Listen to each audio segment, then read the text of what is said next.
قربا سنة نقطي أرجعك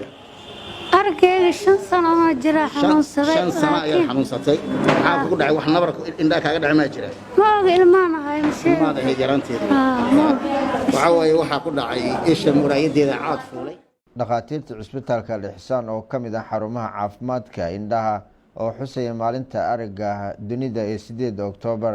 waxay baaritaano iyo daweyn bilaash ah u sameeyeen qaar kamid ah dadka danta yar Cabdicasiis Xasan Sheekh oo ah agaasimaha cisbitaalka takhasusiga Al-Ihsaan waxa uu sheegay in dad badan oo cisbitaalku u fidiyay adeeg caafimaad oo lacag la'aan ah bukaanadii maxaan ku raahdaa fursad u helay ee laga keenay degmooyinka iyo meelaha qaarkood ee bidiyada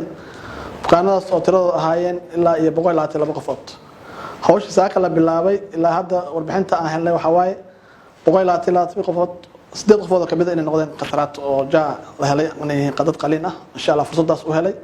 ka isbitaal ahaana aan ballan qaadnay in loo sameeyo doono qaliin free ah oo lacag la'aan insha Allah taala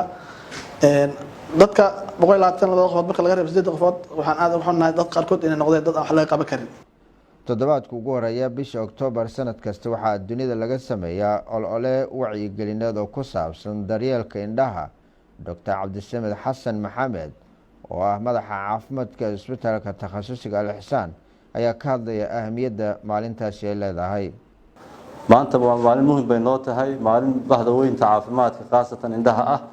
oo ay ku midaysan yihiin meel walba ay joogaan ay wax qabad sameeyaan sanadihii hore qaarkood waxa sameyn jirnay xaflad laakiin sanadihii ugu dambeeyay waxaan maaragtay u bedelnay in la sameeyo maaragtay daaweyn shaqo in la sameeyo daaweyn caafimaad ah oo indhaha laga daaweynayo wax alla wixii cudurrada indhaha qaba iyo qaliimo maanta isbitaalka waxa isugu yimid dad fara badan oo laga keenay degmooyinka MCA-jada hawlahaas oo ay si wada jir uga qayb qaateen ururka haweenka qaranka oo ku dadaalay ilaa usbuucyada hadda aan soo dhaafnay dadaal weyn ay ugu jireen inay soo ururiyaan dadka indhaha ka cabanaya waxa loo qabtana waxa wax free ah oo screen ah wixii ma garanaysaa ka soo baxa screen-ka oo amaliyaadna wuxuu noqonayaa maaragtay free in ka badan 250 milyan oo dunida ku nool ayaa indho la'aan ah boqolkiiba 84 dadkaasi waxa indhaha tiray cudurro la daweyn karo sida dhaqaatiirtu sheegeen Soomaaliya oo kale hadii aan soo qaadano waxa la sheegayaa in cudurka ugu badan ee indhaha